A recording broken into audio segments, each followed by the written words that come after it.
Everybody, we got Dr. Mike here, and I'm with Dr. Frank. How you doing, Dr. Frank? I'm doing well, Dr. Mike. Good to see you, man. Good. All right, so let's continue our talk. We're doing the Rays of the Dawn. Today, we're doing chapter on forgiveness. So let's get into it. All right. The latent attribute of forgiveness was brought to the threshold of consciousness when humanity first transgressed the laws of being. The friction, pain, and penalty resulting from the violation of physical and mental suffering. In its distress, humanity repented the wrong action and recognized the need to be forgiven. Only someone who has reached the state of perfection is free from the ignorance, temptation, and corruption that leads to transgression of law. However far along the path toward perfection we may have traveled, unless we have reached the summit, we still make mistakes. We have shortcomings and weaknesses and will always need to be forgiven for the faults, flaws, and offenses that characterize our thoughts and actions. Thus, anyone who cannot forgive others breaks a bridge over which they too must inevitably pass. Kindness, sympathetic understanding, charity, love. These are the attributes that prepare the way for forgiveness. As long as we have the need to be forgiven, we must pardon others for their trespasses. It takes an open mind and a kind and generous heart to view the situation through another's eyes to get another's outlook, perspective, viewpoint. It is easy to condemn someone else for their iniquities. Let us first analyze the circumstances that led to the wrongdoing, because we are all only human. The cruel despots of hatred and revenge are ever ready to sway the mind in its judgment and to blind the soul from seeing the good there is in other people. Let us not stoop to these destructive forces when evil torments us. So, I mean, I like that. The one thing that sticks out to me is we have to be, we got to work at forgiving others and ourselves and knowing that, if someone else is what we deem doing wrongdoing and, maybe we feel like we're more superior to those people, we have to recognize that we too were at their level, right?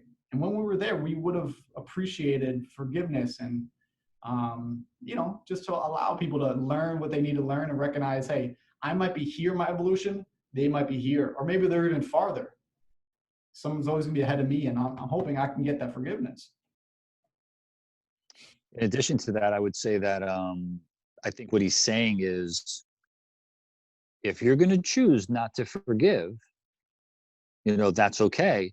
But just understand there's going to come a day. Inevitably, there's going to come a time in a day where you too need forgiveness and you're going to be asking for it. So if you come from the position of being very critical and not forgiving people for their trespasses, you gotta look in the mirror.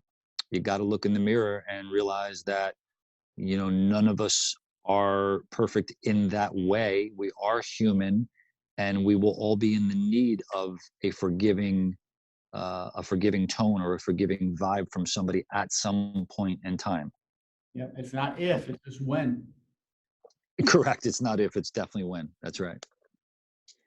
All right, let's jump in here. So sometimes people hurt us intentionally and grievously, and often without any expression of regret. Whether we should overlook and forgive such offenses depends on the circumstances and the motive behind the thought or action. We should not be vindictive, for revenge is a boomerang that harms the person who indulges in this destruction force more than it does its intended victim. People who are not content until they get even with their aggressors hold themselves in a low plane, bringing illness to the body, confusion to the mind, and darkness to the soul. Whether to repay injuries by justice or kindness depends on the nature and extent of the law's violation. I'm going to read the next paragraph, but before I do, just let me break there and say, I think what he's saying there is you got to be careful with revenge and vindictiveness because that's a boomerang. If you do those things and have those things and act out upon those things, it's coming back at you. So be careful. And at the same time, he's saying you can forgive, but you're also, what I take is you're also allowed to take the specific circumstance at hand, not to think if you're going to forgive or not, but you can really try to look at the situation with clarity. If somebody, intentionally is out to hurt you, I think it's okay to make a decision to maybe not be around that individual anymore. You know what I'm saying? Totally, totally. Yeah, and the only thing I would say about on top of that, or with that, is he talks about like the boomerang effect of when we're not forgiving people, when we have, what did he say, revenge in any of its forms, is we don't want to have that. It's like we want to forgive other people, not for their sake, but for the sake of, well, for their sake, but also for my own. Because if I don't forgive people, if I hold that revenge and that vindictiveness, that's going to keep me on a lower plane. So I need to forgive them for my own interests and theirs. Absolutely. So right to that point right here, it says we need to differentiate between the two types of vindication. The method of revenge expressed in the maxim, an eye for an eye and a tooth for a tooth, quote unquote, prevailed when the human race lived in ignorance of its relationship to one another. Maybe he's talking about the principle of oneness. But as humanity became more intelligent, it gradually developed another method. Jesus taught this by saying, quotes, if a man shall strike you on one cheek, turn the other, end quote. One method expresses love, the other hatred. Therefore, we must choose which method to employ in our relationships. I read a book by Will Durant. There's another author in there too, his wife. And he said something really interesting, because in here he's talking about, humanity has been progressing in its intelligence and awareness. And eye for an eye used to be useful, but it no longer is. Now we've evolved past that to now where we want to turn the other cheek. And in that book, I forget the title exactly, but they had a line that struck a chord with me. And he said is, anything that's now considered a vice was at one point in time considered a virtue. And I thought that was interesting, putting things in perspective of what used to be a good rule may not any longer be relevant and beneficial. So I like that. Because of evolvement, right? Evolvement, yes. Okay. Those who harm us by word or deed and who do so knowingly are violating natural law to their own detriment. When we are aware of this, then instead of harboring a grudge against them or desiring revenge, we should realize that the very laws they violate will bring inevitable retribution. Therefore, we need not intensify their punishment. Rather, we should realize that one who injures or damages does so in ignorance. Such action should incite our pity. Maintaining this attitude, it is easy for us to do as Jesus did when nailed to the cross. Looking down in his agony on those who had tortured him, he realized that they were as little as children, unaware of the enormity of their crime. Thus he exclaimed, "Forgive them, Father, for they know not what they do." I had recently I actually heard something and I liked it. Is like, if you had like a robot who, when you push a button, he does a certain action, you wouldn't necessarily emotionally judge that robot because he was conditioned, he was programmed to react a certain way, almost in a form of ignorance. But when, so it's like in our same way, if we're conditioned and programmed by society, our parents, life experiences to act a certain way, until you know better, that person should be looked on with some pity because they didn't know any better at the time. They were just trying to, I believe that people do the best that they can with what they have, what they've been experienced. They're trying to live life to the best they can. Just if you like, this is what I need to do to survive. How do you feel about that?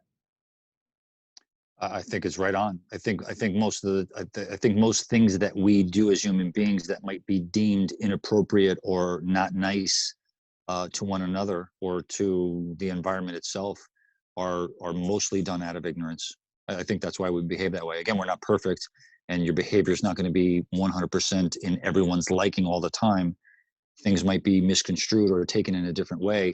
But if you say something inappropriate or off beat or something, I believe that does in fact come from a level of ignorance.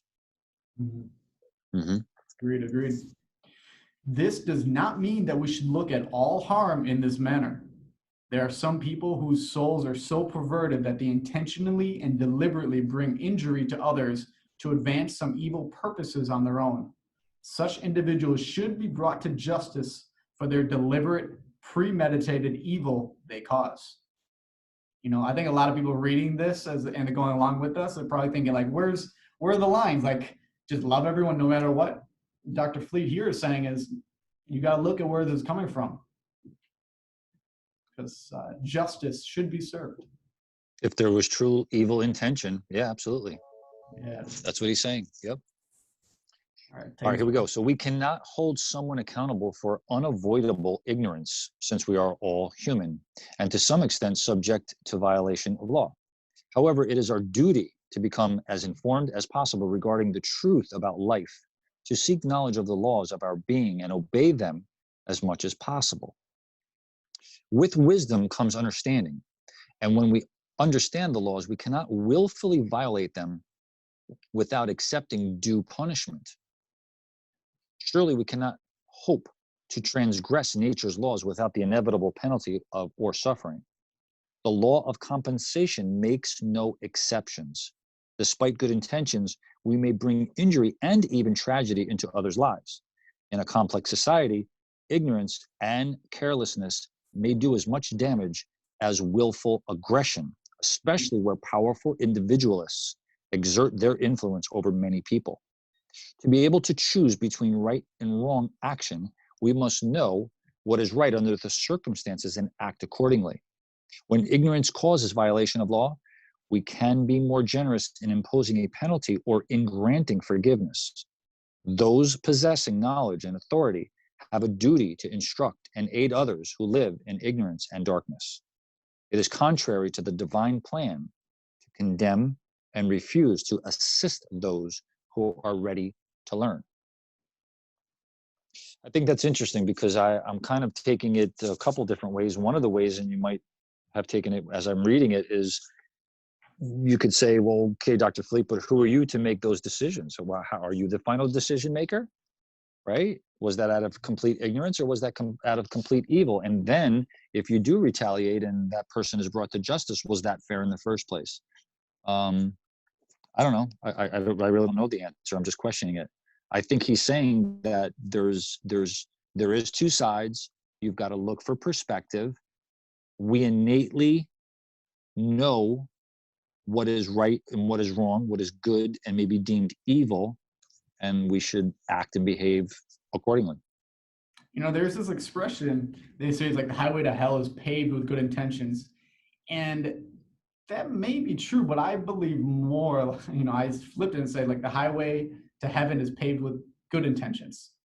You know what I'm saying? And I think like where these things come from is, it's not the only thing that matters, because he kind of talked about is somebody through ignorance can cause as much harm as somebody willfully doing evil.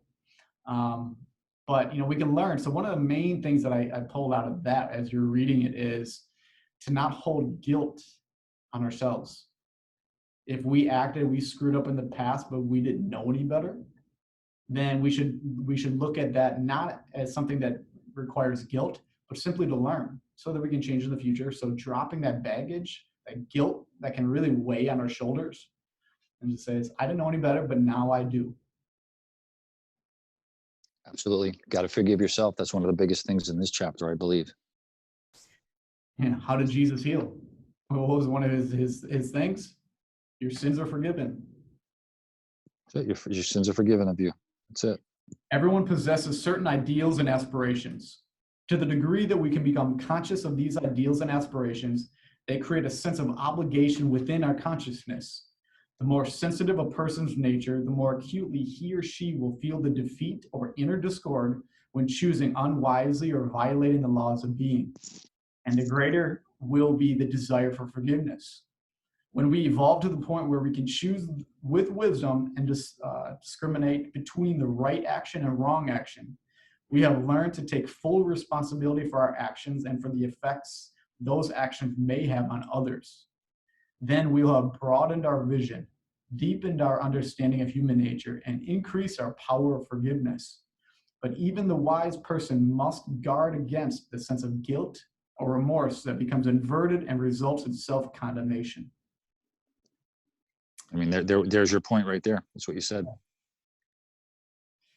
To forgive a wrongdoing, sin, or mistake implies we are liberated from every sense of condemnation, that we are free from a sense of punishment, fear, or morbidity. We cannot be forgiven as long as we retain within ourselves the burden of condemnation. To gain freedom from the relentless pressure of condemnation, we must learn to forgive ourselves and to forgive others. You know, I liked in the previous chapter him mentioning how when you have these, how did he say it? You know, these aspirations, these certain ideals, when you're working towards something of purpose, I think inevitably what kind of comes along with that, I don't want to misquote him here, but that tends to create that, you know, sense of obligation, and we become more sensitive to the inner discords, or, you know, where things just don't match up. So I think that's something really useful to look at, is when we are going somewhere for a specific goal, a good goal, that these energies will naturally come along with it. How about that? Did you get Naturally. Yep. Yeah. Naturally. Self-condemnation can bring more pain and suffering than any outside destructive force. Continually indulged in, it stunts the growth of the whole organism, body, mind, and soul. If we sincerely regret some wrong thought, word, or deed, the logical action is to analyze the situation and profit from the failure or transgression. That means we strengthen our powers in a firm resolve to avoid making the same mistake again. Jesus understood that a sense of guilt was the root of most illnesses, and he often told those who came for healing, your sins are forgiven you. So again, we say this again, and we're kind of like saying it before he says it in here, but you and I both know, because we practice zone technique, that there's no cookbook as far as what emotions go along with the different zones. However, I will say that self-condemnation, you and I both know, has a bit of a connection to zone number 6. And zone number 6 is what, Dr. Mike? The circulatory system. Circulatory system. So circulatory system of blood flow, which encompasses, you know, the heart rate, and or the blood pressure.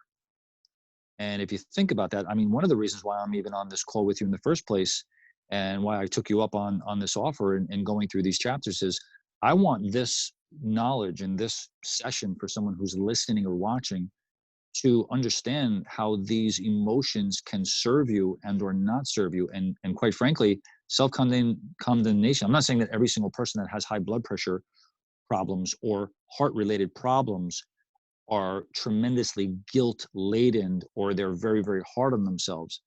But I'm also saying that that might be a component as well. And I would like you to just learn and listen. 100%. And that's one of the things too that can be, because who else really is making these connections?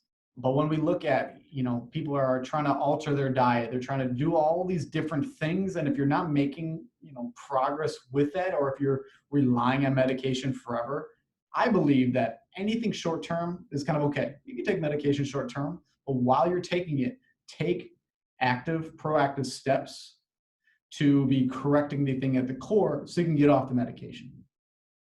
And so I think that just the awareness that emotions have a direct effect on our health, our physical health, and creates physical disease that can only be corrected by changing what started it. And in this case, would be releasing guilt, giving yourself forgiveness, because you don't need forgiveness from anybody else, really, in my opinion. We need to forgive ourselves, and then forgiving other people will become easy at that point, or easier. Yep. People talk about mind, body, and soul healing. This is, you know, Dr. Fleet, you know, talks about this as being a soul emotion, right? Mm-hmm.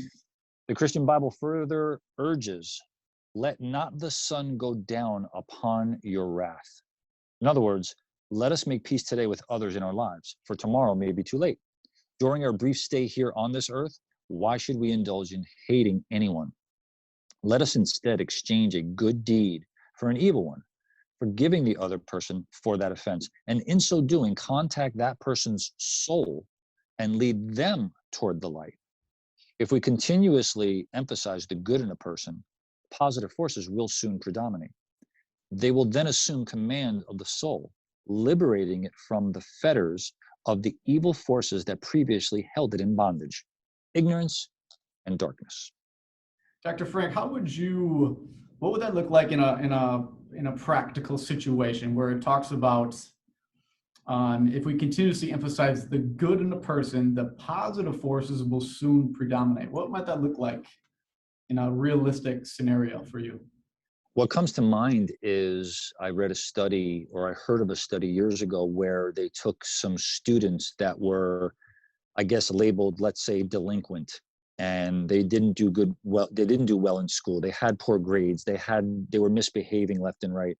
And they did a study where they came in and they sat them down and they said, okay, listen, guys, this class has been selected as one of the top performing academic classes that there is. This group of kids, you guys are really, we did this test and you guys scored very, very high. So we're going to continue on and we're going to give you some advanced courses and we're going to see, how you do, but we think you're going to do really well because, we tested you and that's what it said to us. So, as far as we're concerned, you're going to do phenomenally well.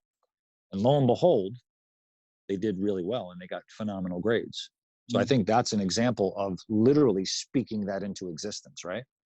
Yeah, and that reminds me of another study they did where the teacher's perception of this student is a good student, they get good grades, another one gets bad grades and they're a bad student. That had a very significant impact on how well those students actually did. Significant impact. Absolutely. So our perception of others plays a big role on how they react. It's big. Huge. Are we in the middle paragraph? I was going to ask you the same question. I don't know if we're on sometimes or we're on so long. Okay, yeah. Sometimes forgiveness may be difficult or even appear inadvisable, but it is the charitable thing to do. Anyone who never forgives should make sure that no occasion arises when he or she will require forgiveness, which we already talked about will happen unless you are ascended or whatever the heck is going on, right? People who will relieve their conscious thought of all injuries and who refuse to indulge in revenge or animosity have elevated themselves to an exalted place. There, evil forces can no longer disturb their peace or interfere with their happiness. So long as evil nature endures, so long as we are caught, bound, and subjected to habits and passions that enthrall us and rob us of our self-possession, forgiveness must repeat itself. Whenever the nature is penitent, we must give it another opportunity. Unforgivingness can never be approved, whether the wrongdoer is penitent or not. Unforgivingness is born of a deep sense of injury, which is usually brooded over and always excused in the mind of the one thus indulging. It is a type of solace for self-pity and has no place in the progressive life. So we lost Dr. Frank, but I'm going to continue. So anyone who has risen above others' petty offenses never allows another wrongdoing to influence his or her nature to the least degree. We can have nothing to do with any evil directed towards us other than to protect ourselves to the best of our ability, however the occasion demands, and to preserve our attitude from being disturbed. You got your back, Frank? So Dr. Mike, I'm back. I'm sorry. No worries at all. I just continued on to the next page. Okay. And close this out with the last one. Okay. So we must learn that one? Yep. Okay. So we must learn to forgive and forget others' offenses, and realize that true forgiveness flows only from a strength and greatness of soul. The person with true forgiveness is conscious of their own force and security, and therefore above the temptation to resent any attempt to interrupt their happiness. So that's the second time, if you think about it, that happiness was mentioned, right? And I think he's saying that you like to be happy, Dr. Mike, right? I like to be happy. Happiness is an inside job. Happiness is not an outside job. It comes from within you. And if you would like to practice happiness in your life and have happiness in your life, he's saying, forgive others, forgive yourself, forgive situations, and move on.